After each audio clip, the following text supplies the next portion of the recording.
up and expressed that she was very ready for dinner. And so I told her I could sit with her until dinner was ready, and she said, no, thank you. So I left and didn't really get much interaction with her. Social work? I'm noticing that she's a little bit more withdrawn. I think you see her more often, so I was wondering what your thoughts were. Yeah, so I see her right now weekly. So recently she really is not engaged in any activities that she normally enjoys. Normally we color together or we just talk, and recently it's been more, I just want to be alone, I just want to lay down.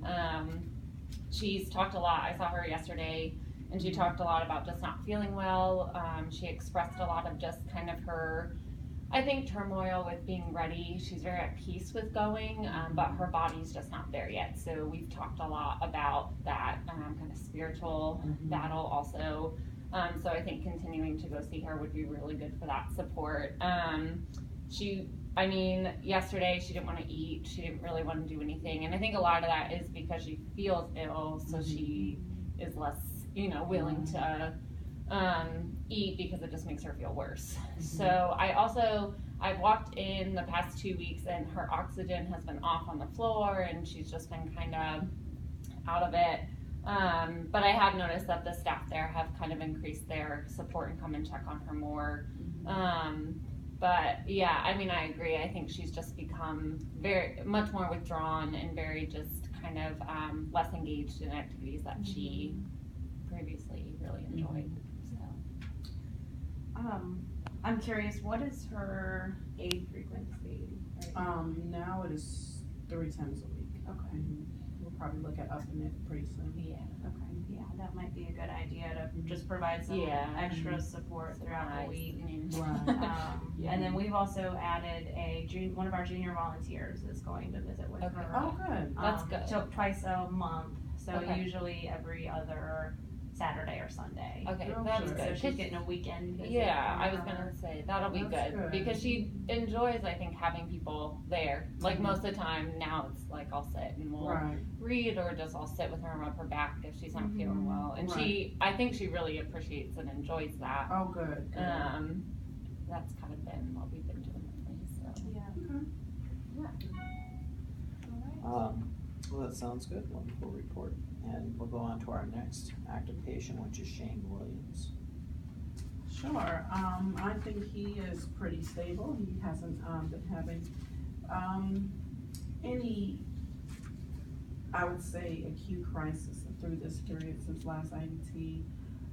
But I'm showing that or seeing that from the staff. They're telling me that that there's really more help that's needed, but I think the spouse is kind of in denial about how much help is needed and kind of reluctant with bringing in that help and actually assisting. Oh, never mind. I think I'm confused. Let me rewind. Are we talking about Bernice Middleton, or I think I was talking about We're Mr. still on We're Mr. on- Williams. Oh, Shane Mr. Williams. Yes. Oh. Let me see. it's up the. Oh my goodness. Oh, look at there. Okay. Well, Mr. Williams, Did you recently do a? pretty new to him. I don't really know much about him. Yeah. The face-to-face, For Shane. W. so the face-to-face would be that he is steadily declining. We know that he is having increased issues walking. He is having, his knees are getting more and more sore. We believe the renal labs are getting worse, so we're trying to get family to take him to go to get renal labs. And if his GFR still remains below 10, then that means he's building toxins. So the lack of activity on his part and the declining labs are making him, we suspect, making him weaker. So we're going to continue to assess the labs at this point in time. He's still forgetful, but he's still there and wants to maintain his home. So, and I believe the plan for nursing would be to increase we're attempting to increase his aides to 5 times a week. Mhm. Correct. Yes. He's not agreeable at this point in time, it appears from the nursing report, but we're gonna encourage that anyways for safety factors. Yeah. Sounds good.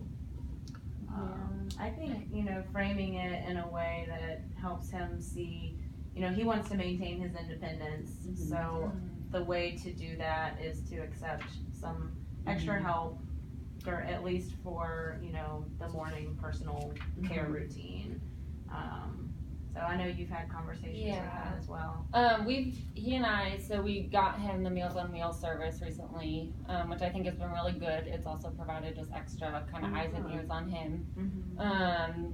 But he and I have had several conversations about just his increased, I guess, instability, Mhm. and being able to ambulate. So he's been open with me about his fears about that. He's expressed that he's fearful of falling.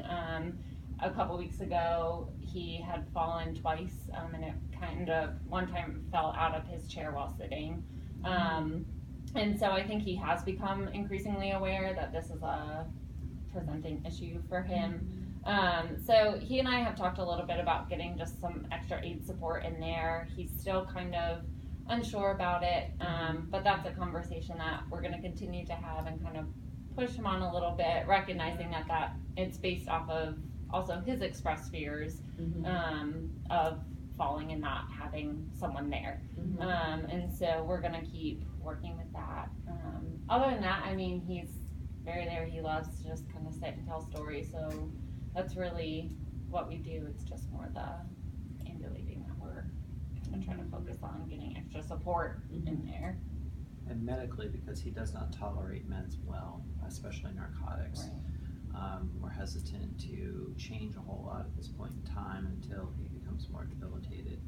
We will try and increase in his Flexeril to see if that helps the achiness in his knees. But again, we've given him drugs like Tramadol and morphine, and those, and he just can't handle it.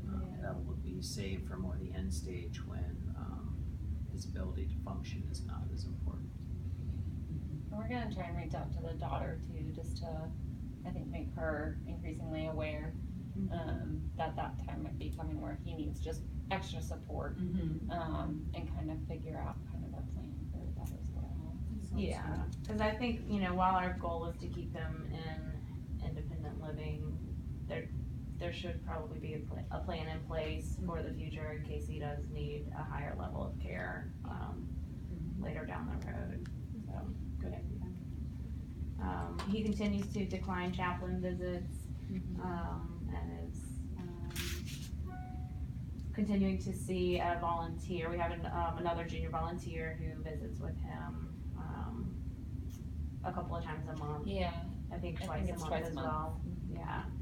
He has not been turning in his documentation to me, so I'll have to get that. Well, I know that he enjoys just having that like extra. Yeah, that companionship extra and support. He's Yeah. mentioned that before. Good. Right. Now you go. Now, our next patient, Ms. Middleton. Like I said, the patient seems to be a little bit more isolated and depressed. I think her spouse is in denial about what's really going on. I think her dementia is really starting to rapidly play a significant part in her decline. So at this point, we're trying to work with other disciplines to encourage her spouse to provide more care. And that she needs more care, and to be able to recognize that. So that seems to be a little bit hard for him. So we'll continue to work on that, but her dementia is definitely progressing at this point. Yes. No active crisis, but So we Yeah. are still seeing an active decline, so. yes. Yes. That's appropriate. She is declining pretty rapidly, and I think with the recent med changes may be playing a role in that, but she's becoming increasingly weak. She's now a 2-person assist. So they're using the wheelchair a lot more for her, and we've just brought in a hospital bed to assist as well. I think she has at one point tried to get up out of bed and fell, so having the hospital bed that we can lower all the way to the ground, and there's fall mats in place now, because she is increasingly at risk for falls at this stage in her decline.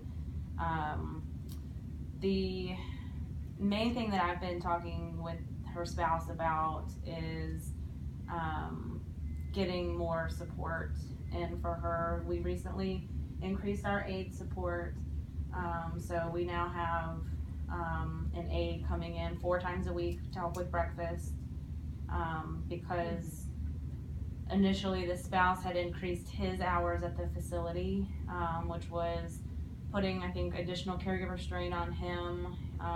Being there 7 days a week for almost 6 hours a day is a lot.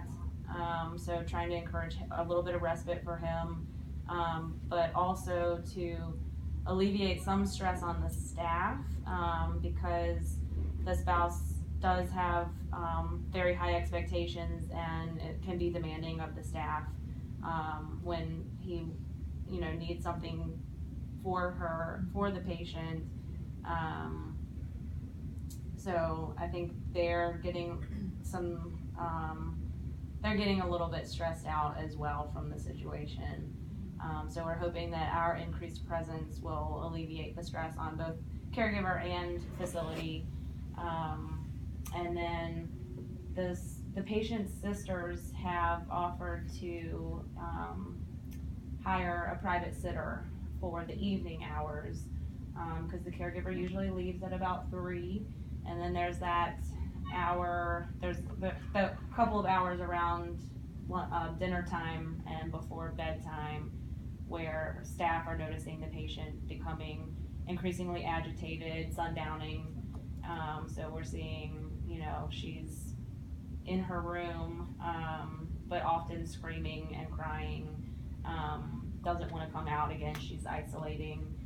And so we're broaching that topic with the spouse to try and encourage him to entertain the idea of having hired help, instead of trying to put it all on his plate. So at this point, he is still resistant to the idea,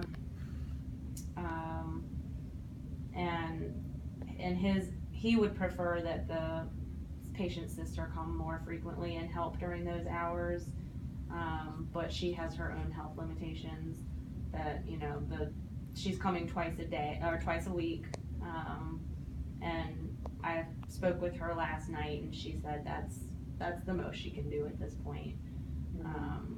So I'm gonna again have a follow-up discussion with the spouse and let him know that we've searched our options, we've increased our aid where we can, and we're still seeing these gaps in coverage, and at this point we would refer out to a home health agency for that coverage. So hopefully he will be more receptive, since we have now shown that we've taken some extra steps to try to resolve that.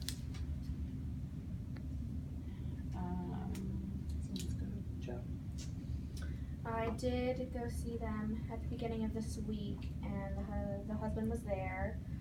He expressed a lot of frustration that day she was very agitated that day, so he expressed a lot of irritation and frustration with her and with her behavior. So I sat with them for a while, offered my support. They are Jewish, I believe. So we talked a little bit about him going to services by himself and how it differs from the way they practiced before. So we talked a little about that, and then he kind of wanted some alone time with her when she started to calm down some after she had eaten.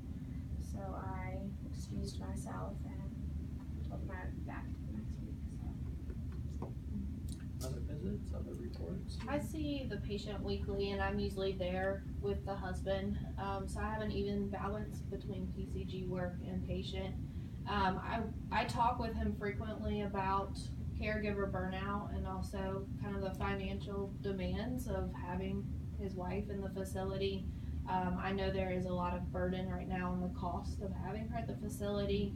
I think it is taking